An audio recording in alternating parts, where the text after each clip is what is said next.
Traumatisme. Dissociation. Au pluriel.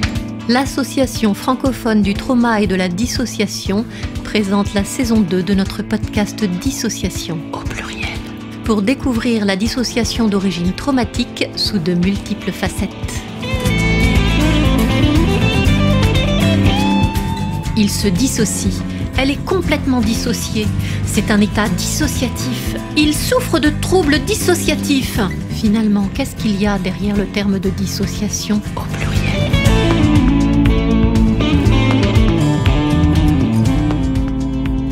Aujourd'hui, Priscilla Butin nous raconte l'histoire des méthodes hypno-imaginatives, de l'installation d'un lieu sûr à la table de Fraser, un dialogue interne intégratif pour construire en toute sécurité la rencontre et l'entente des différentes parties de la personnalité. Priscilla Butin, vous êtes psychologue clinicienne spécialisée dans la prise en charge de patients traumatisés complexes ayant des troubles dissociatifs. Vous avez exercé en psychiatrie adulte auprès de ces patients, puis en libéral. Vous êtes aussi superviseuse EMDR Europe et membre de l'équipe pédagogique de l'Institut français de EMDR. Et vous accueillez aujourd'hui dans un dispositif de thérapie intensive, immersive en EMDR. Bienvenue Priscilla Butin et merci d'être là. Bonjour Sophie. Tout d'abord, un grand merci à l'AFTD de me proposer d'échanger avec vous sur les techniques hypno-imaginatives que nous pouvons utiliser afin de tisser une plus grande sécurité interne pour les patients dissociés que nous accompagnons. Nous présenterons la technique du contenant, le lieu sûr, les installations de figures ressources, puis la technique de la table dissociative de Fraser. Mais tout d'abord, ces parties émotionnelles, qui sont-elles ? Je suis comme une momie inerte, une boule ratatinée, une femme hirsute en guenilles, un visage flou. Je suis un bébé blafard et inerte, un amas de chair comme un mollusque, un ado avec des cheveux devant le visage. Je suis une sentinelle à deux têtes, je suis un enfant tout petit, moi bébé qui hurle, une femme nerveuse sans expression sur le visage, je suis une silhouette courbée et maigre, je suis une barre de la gorge au diaphragme. Je suis moi, petite fille, recroquevillée.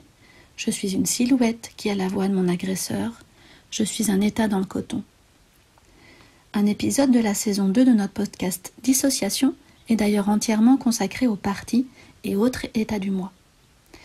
Mais ici, nous allons porter une attention toute particulière sur des techniques hypno-imaginatives adaptées à la dissociation et au champ du psychotraumatisme. Je parlerai dans ce podcast de Suzanne. Suzanne, dans son récit, naviguait entre deux couleurs, la solitude et le sentiment de danger. Pendant 15 ans après une tentative d'assassinat dont elle se releva, Suzanne vivait avec très peu d'émotions, lui permettant d'enjamber un long parcours de rétablissement, tout comme le parcours judiciaire, mais également la continuité de sa construction. Deux qualités lui étaient renvoyées, son courage et le fait qu'elle avait digéré. Suzanne, à plusieurs reprises, a consulté pour avis, psychiatre, psychologue, médecin, sans trop d'effet. Sa demande actuelle de soins réémerge car elle souhaiterait pouvoir s'installer dans un projet d'enfant. Mais avec ce projet, de l'angoisse la happe et une conviction indéracinable que son corps ne pourrait pas le porter. Effectivement, régulièrement, au quotidien, elle ne se sent plus là, elle est prise de vertige et subit des restrictions drastiques de son champ visuel, comme si elle était placée derrière un écran. Elle a aussi autrefois traversé des états quasi hallucinatoires auxquels elle mettra fin en arrêtant une pratique méditative. Ces états l'ont effrayée, sans comprendre vraiment pourquoi et tout en faisant peu de lien avec son histoire. Nous identifions rapidement une partie au sol qui s'éveillait à chaque vécu de menace. Cette partie détenait à l'image de l'ADN enroulé sur lui-même et caché dans un minuscule noyau de multiples vécus de menaces émiettés en de nombreuses sensations. Il s'éveillait sous l'effet de multiples déclencheurs, tels que la foule, la chaleur dans le métro, un regard insistant, une intimidation ordinaire, une hyperventilation due à un petit effort sportif, et parfois même un simple contact avec autrui. Une fois reconnus, des parties plus infantiles et des fragments sensoriels plus anciens ont pu émerger au cours de la thérapie. Suzanne m'apprendra qu'elle vivait comme derrière un écran opaque, comme si rien ne lui appartenait. Personne n'avait senti qu'il y avait, entre les scènes qu'elle décrit et elle, des milliards d'écrans.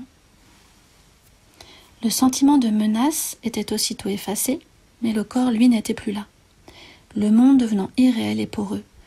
Avec nos termes, Suzanne était déréalisée et dépersonnalisée, et ce fréquemment. Le figement s'imposait à elle dans des épisodes de vie ordinaire, la rendant d'autant plus vulnérable. Nous découvrirons progressivement une réelle détestation de soi et une honte qui l'emparait, et ce depuis l'enfance. Mais il y avait aussi une violente colère réprimée qui l'habitait dans plusieurs situations infantiles, violences éducatives, harcèlement, agression. À la suite de cela, elle put décrire ces épisodes d'hyperphagie qui s'étaient installés lors de l'adolescence afin de sentir comme un apaisement, dira-t-elle, doux et amer. Ceci afin de couper l'intense douleur morale. Instant de répit enfin retrouvé pour elle. La réduction du champ visuel relevait, lui, d'un fragment isolé de vécu de mort toute proche. Voici autant de parties de personnalité renfermant des fragments traumatiques qui ont dû être accueillis, reconnus, stabilisés, orientés vers le présent et la sécurité actuelle avant de permettre à la patiente une confrontation graduelle à chaque fragment. Voici un exemple assez classique de thérapie. Précisons que les parties peuvent être sous forme humaine, non humaine, d'un genre différent. Elles peuvent être vues, entendues ou senties pour certaines personnes. Elles peuvent être somatoformes, telles qu'une barre glacée dans le ventre, un raidissement du corps, une boule dans la gorge ou un rétrécissement du champ visuel associé à des vertiges. Bref, un fragment perceptif ou une image mentale construite, peu importe. Il s'agira de les aborder, de les comprendre leur fonction protectrice, de les apaiser et de les intégrer.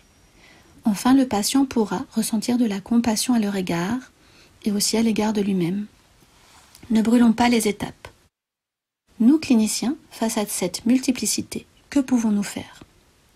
Les techniques hypno-imaginatives seront ici conçues comme un recours essentiel et précieux, gage de réparation, de soutien et de négociation possible avec les charges traumatiques à l'origine des souffrances actuelles. Elles seront donc considérées comme une ressource intarissable, tout autant qu'efficace. Et de plus, elles appartiennent au patient lui-même et seront mobilisables dans un premier temps avec l'encouragement du thérapeute, puis dans un second temps en autonomie pour consolider les apprentissages en cours et l'usage de la stabilisation. Alors, imaginez, nous le faisons tous et depuis la nuit des temps. La ressource est propre à l'homme et elle est puissante. Des premières parties de chasse dessinées sur la paroi de la grotte Chauvet jusqu'au gueuleton imaginé avec des amis après une journée de travail difficile, de la santé et des mouvements libres imaginés lors d'une maladie, du « quand je serai grand, je », de la paix scénarisée alors que la terreur est là, de l'ami imaginaire, du soutien indéfectible jusqu'à même imaginer l'après alors que nous allons mourir. L'imagination repique le réel, là où il a été rugueux, pour tenter de mieux le saisir, le contenir parfois même pour l'améliorer et le rendre plus supportable, ou à l'inverse, pour retrouver la saveur agréable déposée dans le passé. Afin de mieux plonger dans l'univers interne et caché de nos patients, qui sous-tend la logique muette de leurs symptômes, nous les stabilisons, avant même d'évaluer ou fouiller le passé traumatique. Nous nous appliquons à installer de nouvelles ressources, mais aussi à valoriser celles existantes. Rappelons ici l'exercice du contenant. Tout d'abord, une technique hypno-imaginative simple consiste à permettre au patient de déposer et contenir ce qu'il porte et qui s'attache au passé, aux peurs du présent ou même aux appréhensions du futur incertain.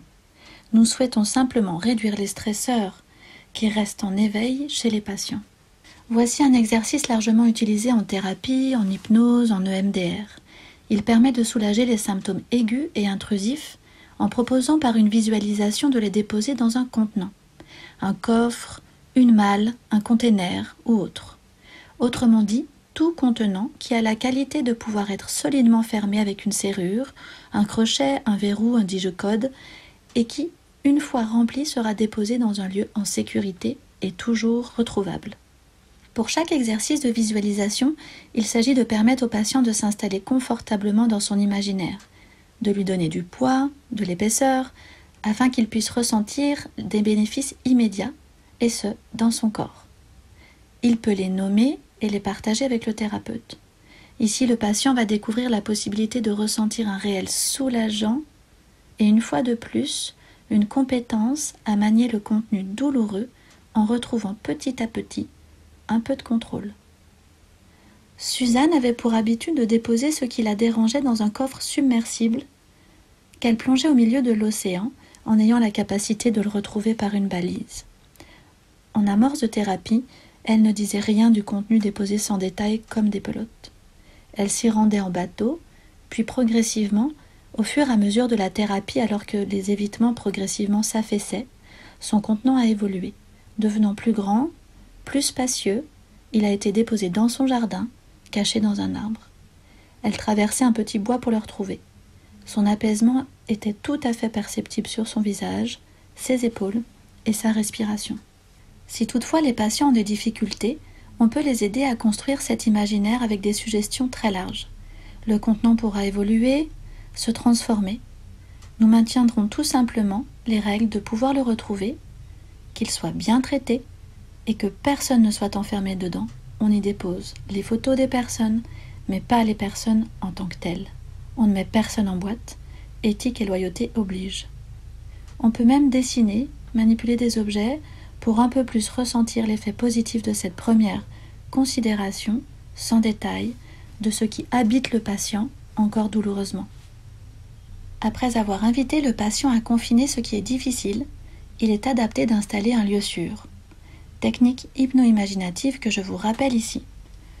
Que ce lieu sûr soit sur une plage, dans un désert, que ce soit un lieu ouvert ou fermé, au parfum idyllique ou commun et apaisant, à l'image de la Madeleine de Proust qui lui fait remonter les vagues chaleureuses et douces de l'enfance, nous trouverons des champs de coquelicots dans lesquels le patient marche.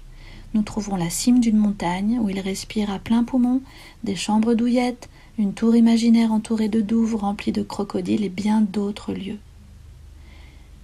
Seul le changement d'état du patient face à nous, dans le présent, validera son efficacité. Le lieu sûr permet au patient de toucher progressivement un état de profonde tranquillité et sécurité. Il se trouvera comme dans une bulle de répit, construite avec l'assemblage de détails comportant des sensations agréables. Le lieu sûr de Suzanne était une mer d'ajoncs fleuris. Le jaune des fleurs printanières éclatait, les bruits sous chaque pas de craquement des végétaux foulés. Elle entendait les merles, rouge-gorge et autres oiseaux. L'humidité des embruns se faisait sentir dans ses narines. Le thérapeute n'interprète pas. Il accompagne ce processus en observant, en encourageant le corps face à cette évocation qui doit pouvoir s'apaiser, la respiration se ralentir et les muscles se détendre. Comme toute installation imaginaire, le thérapeute va aider le patient à identifier où se place la détente dans son corps, quelles sont les sensations nouvelles ainsi que les émotions qui sont ressenties en étant dans ce lieu sûr, et tout comme les idées positives qui émergent. Et ce, pour un peu plus en déguster la saveur agréable. Nous allons maintenant évoquer la stabilisation par de bons liens, réels ou imaginaires. La psychothérapie de patients ayant survécu à de lourdes adversités va nécessairement être colorée par la peur de trahison, la peur d'être maltraité parfois, la peur d'être oublié aussi, la peur de mal faire et tout simplement de s'attacher au thérapeute, ou même la peur de se révéler et d'être moqué, la peur de se présenter vulnérable et de pleurer, et bien d'autres. Autrement dit, se rejoue devant vous, devant nous, et au cœur des interactions avec les patients, les peurs que le passé relationnel traumatique se revive. Ainsi, il y a une facette de la stabilisation qui passe par les liens, ce que nous nommons l'installation de figures ressources. Il s'agit d'incarner par des figures vivantes, réelles ou fictives, humaines ou même animales, un lien qui est aidant et fait office de support. Ces figures peuvent se multiplier autant que nécessaire pour venir soutenir le patient en activant des modèles identificatoires forts et proches des valeurs existentielles qui l'animent et dont il aurait eu besoin ou qu'il aimerait, dans le présent, ressentir afin de traverser les épreuves. Comme toute stabilisation, l'installation de ressources peut se faire tout au long de la thérapie, dès que le besoin de mobiliser un lien porteur de sens, de soutien et répondant à un besoin non satisfait jusqu'alors se fait ressentir. Il dégage le thérapeute d'une place exclusive et une fois de plus fait appel à une capacité autonome à aller chercher ce qui aurait fait du bien, et ce, par une voie imaginative. Reprenons ici les 5 étapes d'Hélène Delucci dans le protocole du collage de la famille symbolique. La première étape consiste à faire le choix de la figure ressource que le patient aurait aimé à ses côtés pour influencer ou lui venir en soutien. Comme un bon compagnon de route, un ami fidèle, un éducateur, on peut orienter en fonction des besoins du patient.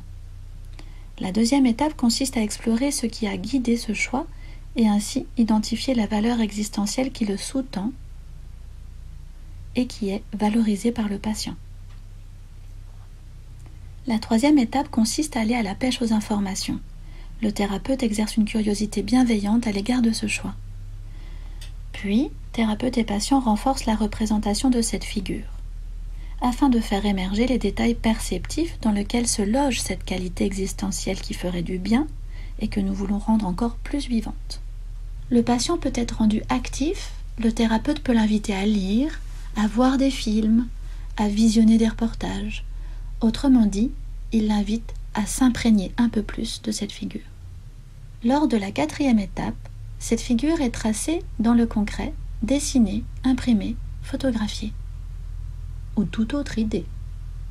Lors de la dernière étape, l'imaginaire va soutenir l'évocation de cette figure, le dialogue avec elle, afin de sentir et vivre ce qu'elle ferait aux côtés du patient, ce qu'elle lui dirait, comment agirait-elle, comment le soutiendrait-elle, comment pourrait-elle être là le porte-voix de cette qualité appréciée.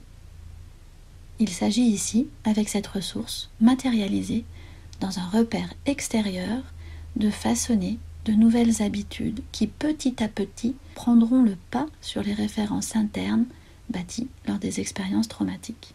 Revenons à Suzanne. Elle dit avoir eu besoin d'un soutien inconditionnel à toute épreuve pour sentir qu'elle réussirait à survivre. Les petites choses communes du quotidien parfois étaient une montagne et la laissaient en proie au désespoir. Aucune figure ne semblait l'incarner avec permanence sans le risque de la trahison. Ainsi, elle peut créer une figure relationnelle et se la représenter. Elle inventa donc, je la cite, un petit vieux avec un regard souriant, un visage très serein, une canne pour se porter lorsqu'il se déplace très lentement. Voici la première figure installée. Il porte en lui la tranquillité. Il l'amènerait à ressentir de la confiance. Le petit vieux prit forme sous les lignes de son crayon et Suzanne le mobilisait imaginairement dès lors qu'elle voulait ressentir sa présence. Elle rentrait en contact et menait intérieurement des dialogues apaisants. Ce petit vieux deviendra pour nous comme un allié, comme un co-thérapeute. Puis plus tard, nous installerons l'optimisme. Elle choisit l'image d'une femme anonyme qui plante au printemps une graine et qui aurait la confiance en la renaissance des choses. Et elle se transformera progressivement, cette femme anonyme, en Artémis. Artémis est une figure féminine forte de la mythologie grecque. Femme combattante, cueilleuse, chasseresse, elle possède le savoir des accouchements. Elle a le secret des plantes et du monde sauvage. Elle deviendra ainsi la figure ressource de Suzanne, incarnant la force. Pour garder confiance en la justice durant l'ensemble d'une procédure pénale très éprouvante, Suzanne aurait eu besoin de confiance. Elle se référa ainsi au juge Durand, qui représentait pour elle le sens de ce qu'elle appelait la justice juste. Les points d'appui seront donc trouvés là où ils sont nécessaires pour poursuivre l'avancée en apprenant et mettant à l'intérieur de soi de bonnes ressources capables de donner des soins non reçus par le passé. La répétition de leurs références, telle une prescription régulière et homéopathique, renforcera l'accès à un nouveau soin de soi en dialoguant ainsi à l'intérieur de soi. Voici ici autant d'ingrédients positifs, régulièrement distillés, qui soutiendront le travail graduel de confrontation au traumatisme passé, comme de nouveaux nutriments ressourçant la vie affective des patients. Le thérapeute invite donc par ses voies imaginatives à des réaiguillages, à des corrections et des opportunités de transformation permettant aux patients de tirer d'autres ficelles de leur destinée. Voyons maintenant le pouvoir des histoires. Evelyn Joss, lors de l'installation des scénarios réparateurs, utilise également, à cette fin réparatrice et régulatrice, l'imaginaire. Elle propose la construction d'histoires simples, thérapeutiques, qui relèvent des mêmes mécanismes de condensation, de déplacement et de figurabilité à l'œuvre dans le rêve. Le travail du rêve consiste à travestir le contenu qui est en peine de traitement et largement chargé d'affects douloureux, afin de lui permettre de franchir la censure et de pouvoir devenir manifeste. Le latent s'allège en chevauchant la conscience. Le thérapeute va construire des histoires simples au pouvoir thérapeutique et qui, selon Evelyn Joss, pénètrent au cœur, je la cite, de notre système conceptuel à la manière d'un cheval de Troie, non pour en piller ou en détruire le contenu comme dans le mythe grec, mais au contraire pour l'enrichir de définitions, de perspectives et de représentations nouvelles. Dit autrement, ces histoires qui font du bien cassent l'implacabilité de la répétition des mémoires traumatiques. Un nouveau regard sur soi et le monde se pose. Il va permettre de neutraliser l'expérience et de la classer, pétrie par la main de l'histoire et rendue plus moelleuse, plus valeureuse, marquée par le courage, la bravoure, la persévérance, l'initiation, l'espoir, la force du collectif. Ces histoires à haute portée métaphorique peuvent aussi, après avoir reconnu l'intensité des déluges et des dévastations, rouvrir la confiance en la vie. Vous trouverez dans son ouvrage « Le pouvoir des histoires thérapeutiques » un grand nombre d'histoires savoureuses et inspirantes témoignant d'un usage fin des techniques hypnotiques ayant la force de dépotentialiser le référentiel traumatique. Les souvenirs se réorganisent laissant derrière eux le bruit fracassant d'une mémoire traumatique pour une vision plus apaisée, plus distancée de l'expérience.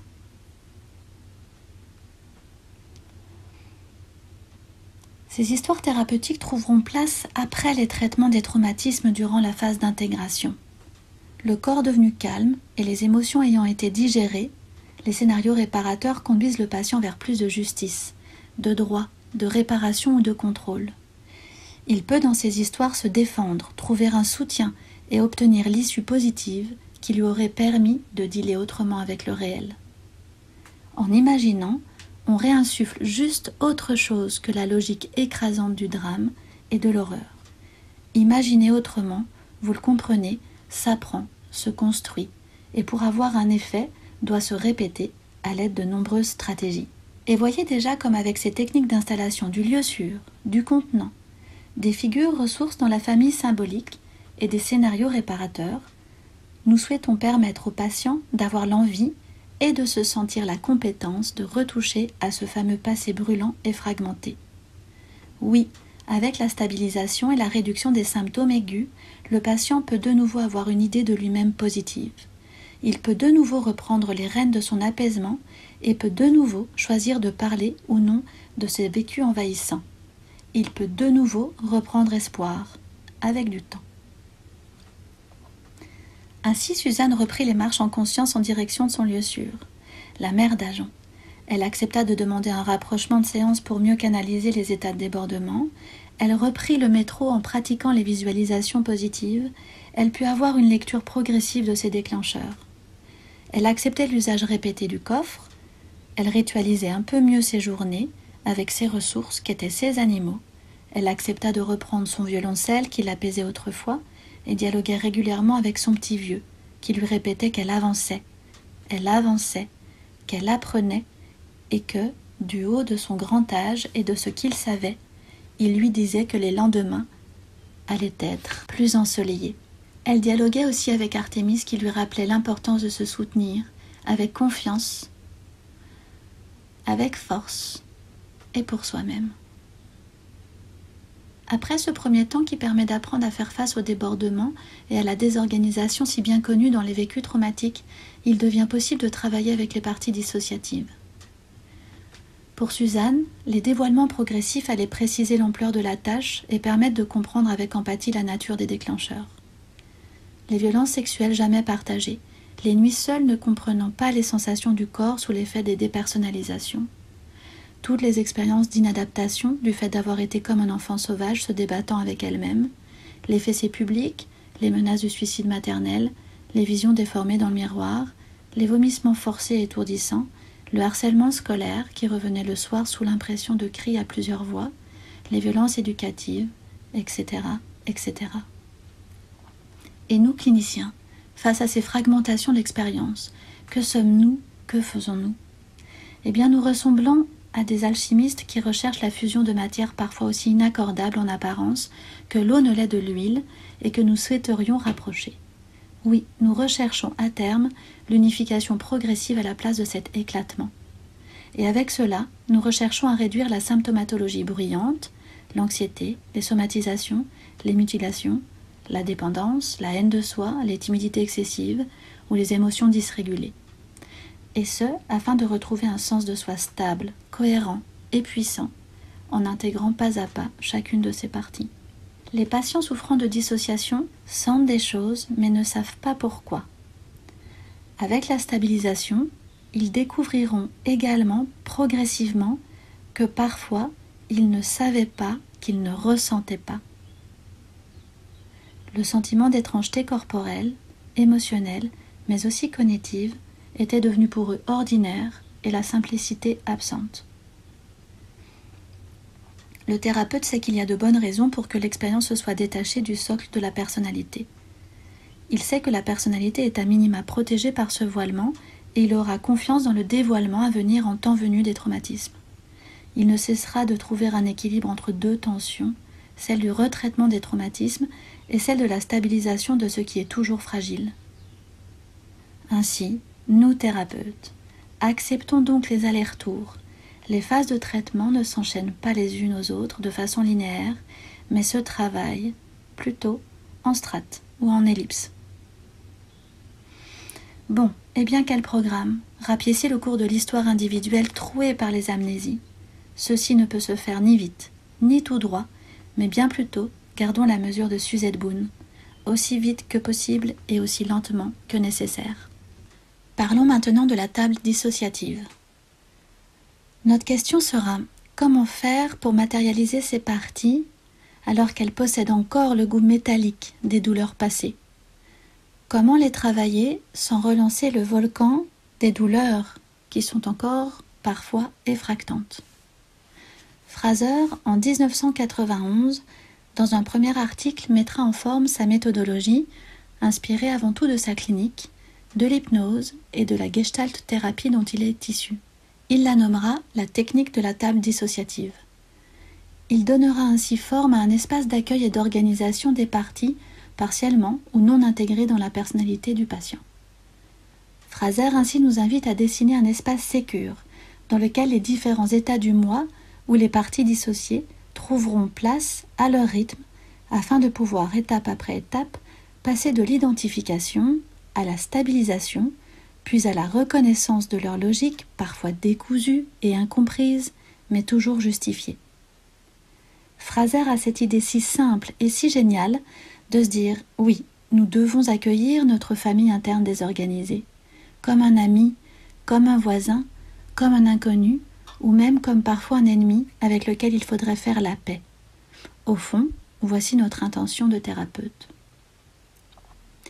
Eh bien, il nous fait comprendre, c'est simple comme bonjour, il faut un lieu. Vous n'accueillerez pas le vieil ami de 30 ans disparu de votre vie sur le pas de la porte. La technique de table dissociative présente ce lieu de rencontre. Eh bien, il y a déjà là l'idée du rendez-vous possible. Vu comme ça, je vous assure, le lieu de rencontre devient incontournable, comme la toile sur laquelle le peintre fera jaillir son art, comme la scène pour le comédien. Il incarne pour la personne souffrant de troubles dissociatifs l'espace scénique des retrouvailles. Les gestations, peuvent être longues, dans un espace où on peut commencer, tout d'abord, par sentir une présence, se voir à distance, puis se rapprocher, s'éloigner, revenir, se quitter, mais surtout s'organiser autour de règles de vie. Tout ceci relève d'une communauté en soi qui va refaire société après des expériences de séparation, de cloisonnement et de dévastation. Il s'agit de favoriser un climat propice à une histoire d'amour, une histoire d'amitié, avant tout à une histoire de lien qui commencerait peut-être par du mépris, de l'arrogance et même de la détestation parfois. J'aborde ici la question de la phobie du monde interne.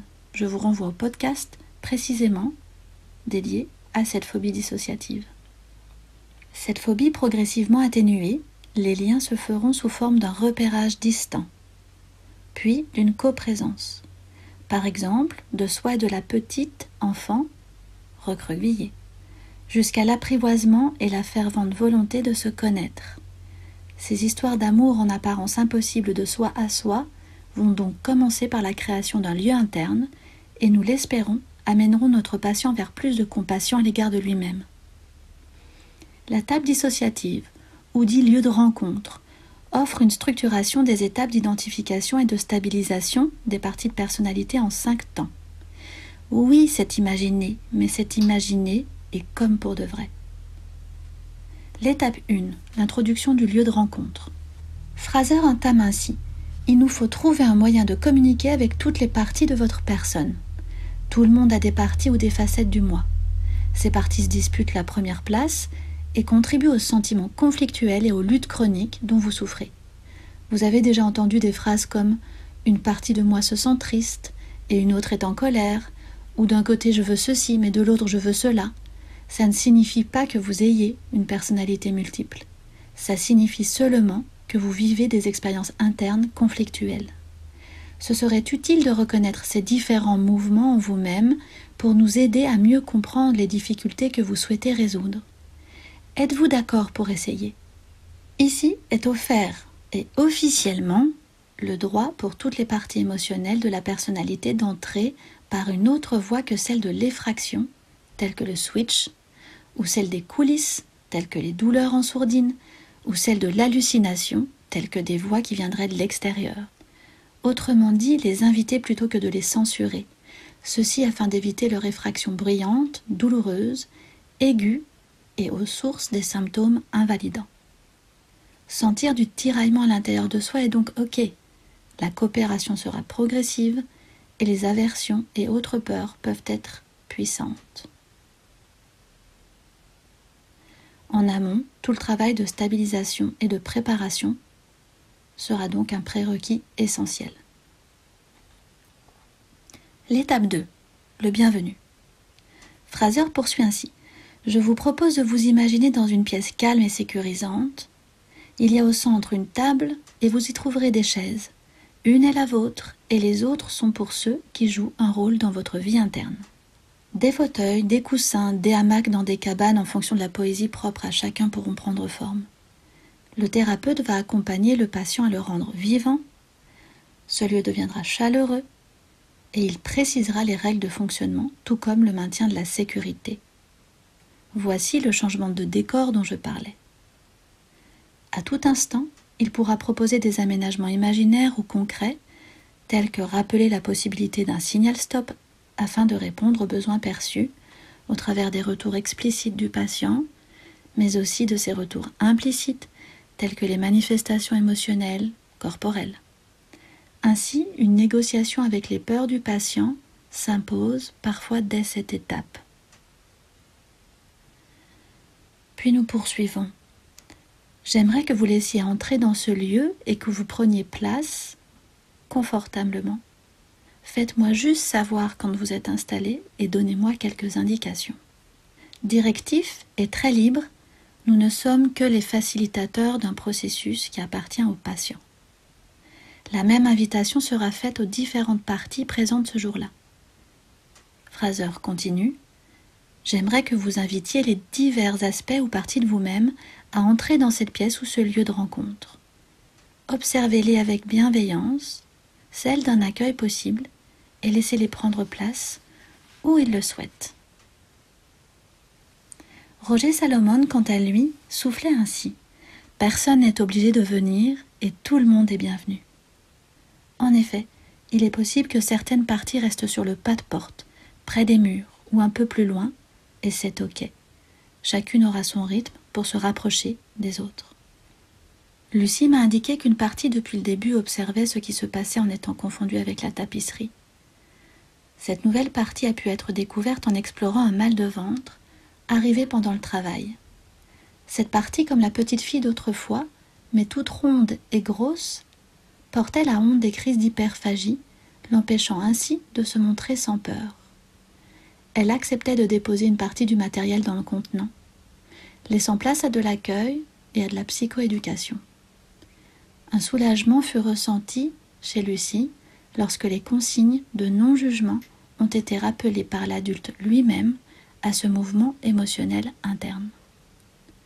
Et il est intéressant de savoir que dans un premier temps, la partie continuait de se fondre dans le fond du lieu où elle se trouvait. Ici, il était important de ne pas négliger les vécus de négligence et de honte.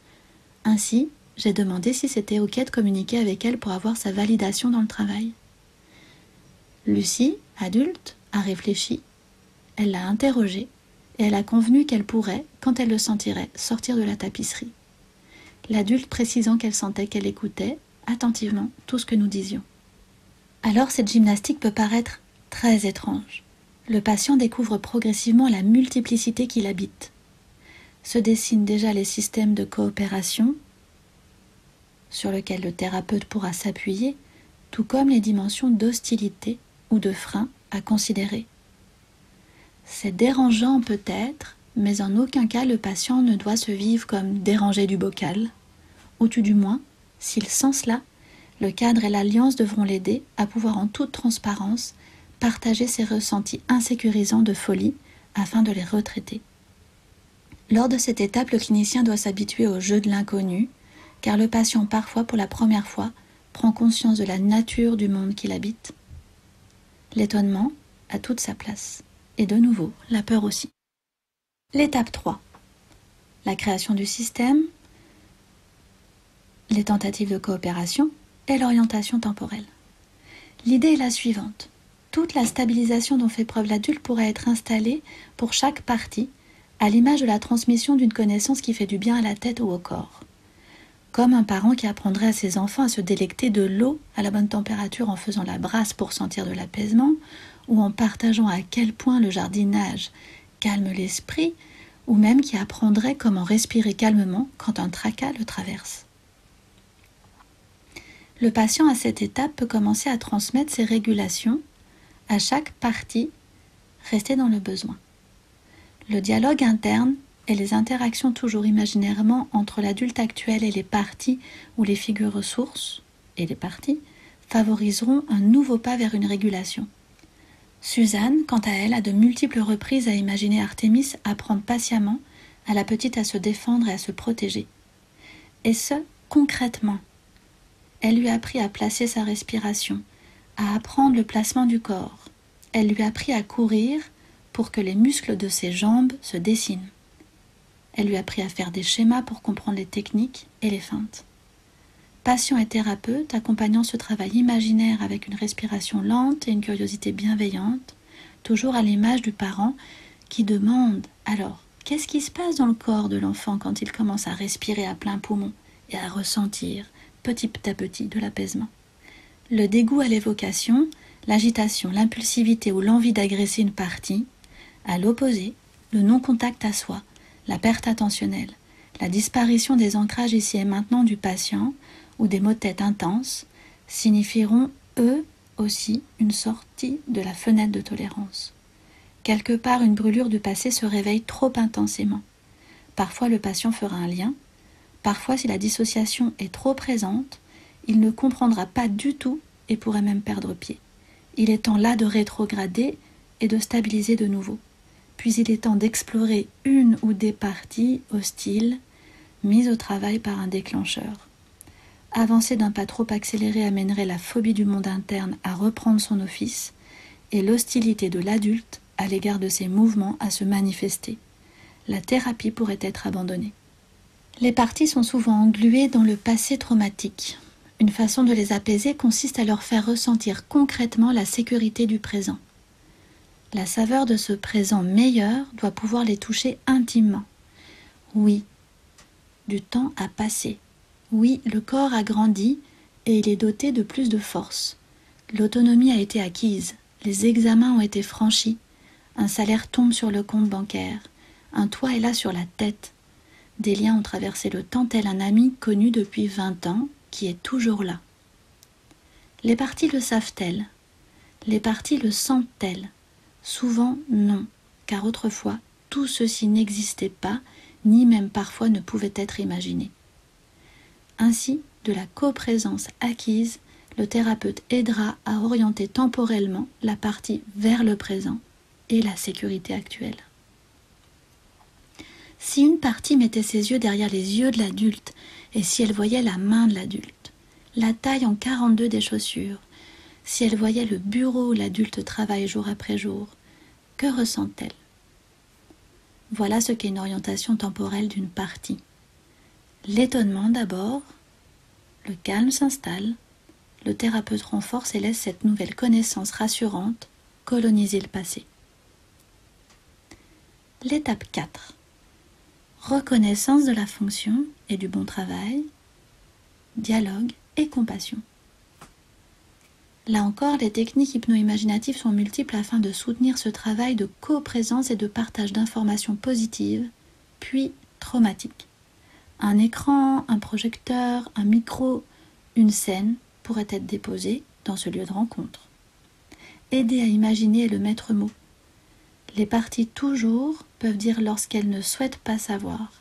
La lutte et le rejet deviendront avec l'aide du thérapeute le lieu de la négociation entre les parties elles-mêmes, entre l'adulte et les parties, avec l'accompagnement du thérapeute. Il s'agira souvent de construire des frontières respectées. Certaines de ces parties sont lourdement chargées des épreuves les plus déshumanisantes.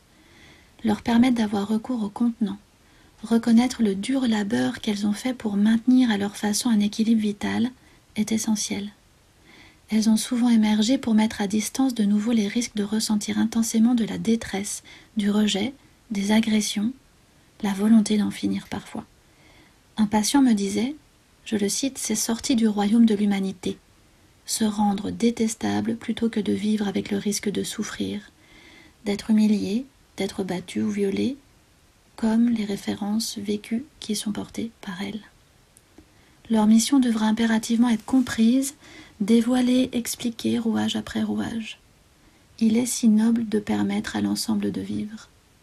Ces mouvements aux allures cyniques, écrasantes, humiliantes, effrayantes, destructrices ou sadiques seront au fur et à mesure du travail les meilleurs alliés qui soient dans la thérapie grâce au regard compréhensif que l'adulte portera sur eux. Les levées d'amnésie correspondront à leur rapprochement progressif et à la transformation inéluctable du système interne. Elles devront toujours être accueillies, une curiosité prudente dans la main droite du thérapeute et des outils de stabilisation à disposition dans la main gauche. Lors de l'étape 5, retraitement des traumatismes. Il s'agit ici de soulager les parties du matériel traumatique qu'elles portent dans leur sac à dos depuis toujours. Cette étape permettra le processus d'intégration de se faire et permettra enfin de réduire les recours dissociatifs. Cette étape est celle du retraitement des traumatismes. L'ensemble du système validera avec qui et comment travailler. Et bien pour conclure, le lieu de rencontre est comme un lieu d'apprivoisement, c'est aussi le lieu de l'éducation, de l'apaisement, du retraitement des traumatismes, mais aussi de la consolation. Le lieu de rencontre est un lieu de promesse de retrouvailles et de seconde chance rendu possible par les techniques hypno-imaginatives. Il est à organiser à l'intérieur du patient. L'exploration consiste en une visite guidée de soi, soutenue par la régulation interne et la qualité de présence du thérapeute. Les mouvements de lutte face à l'intégration, les phobies du monde interne qui viendront retirer la possibilité d'associer et de retraiter, les phobies d'attachement qui résisteront à l'alliance thérapeutique immédiate, elles aussi passeront par ce travail d'humanisation. Il sera lent, les parties trouveront refuge dans des lieux sûrs. Parfois la diplomatie du thérapeute sera mise à l'essai lors d'âpres négociations et parfois des états de crise transitoires qu'il convient d'identifier et face auxquels il faut répondre présent pourront émerger. Patients et thérapeutes trouveront toujours comme appui secourable le présent, la persévérance, mais aussi leur créativité imaginative mêlée de confiance. La compassion à l'égard de soi, une fois touchée, est une porte de sortie certaine et une promesse d'intégration possible. En tant que psychologue, émerveillée par la créativité des mondes internes et la puissance de l'imaginaire, lorsqu'on l'ancre dans un corps, je possède toujours comme rappel le vers de René Char. La lucidité est la blessure la plus proche du soleil. Au-dessous des parties, il y eut blessure, rupture de la continuité de soi. Il faut le savoir tout en sachant aussi que toutes sont dépassables. En guise de clôture, vous retrouverez l'article d'Hélène Delucci et Cécile Bertrand, le collage de la famille symbolique et approche narrative. Vous le retrouverez dans la revue Thérapie familiale, numéro 33, en 2012. Vous pouvez également vous référer à la psychothérapie des traumatismes complexes, éditée chez Satas, dont les auteurs sont Louise Redman et Olivier Piéfort-Marin. L'article de 1991 de Fraser a été en partie traduit et synthétisé par Kathleen Martin sous le titre « Comment utiliser la technique de la table dissociative de Fraser pour contacter et travailler avec les parties émotionnelles de la personnalité ». Et enfin, l'ouvrage de Devlin Joss, « Le pouvoir des histoires thérapeutiques » chez Brochet en 2007. Je vous remercie pour votre écoute. Le podcast Dissociation, au pluriel, est produit par l'AFTD et édité par Sophie Lequier-Cobin pour contribuer à diffuser l'idée de dissociation liée au psychotrauma.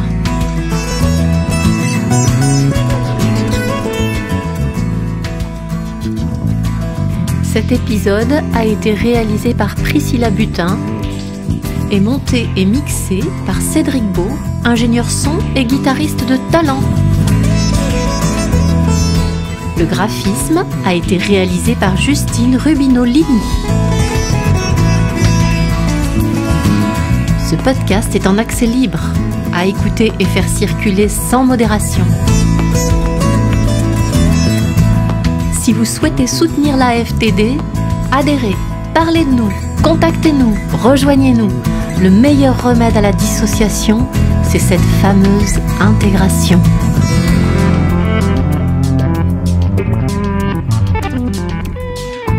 La prochaine fois, Sandra Mazera nous racontera les troubles dissociatifs comme vecteur de traumatisme vicariant chez le psychothérapeute. Merci de votre écoute et à très vite.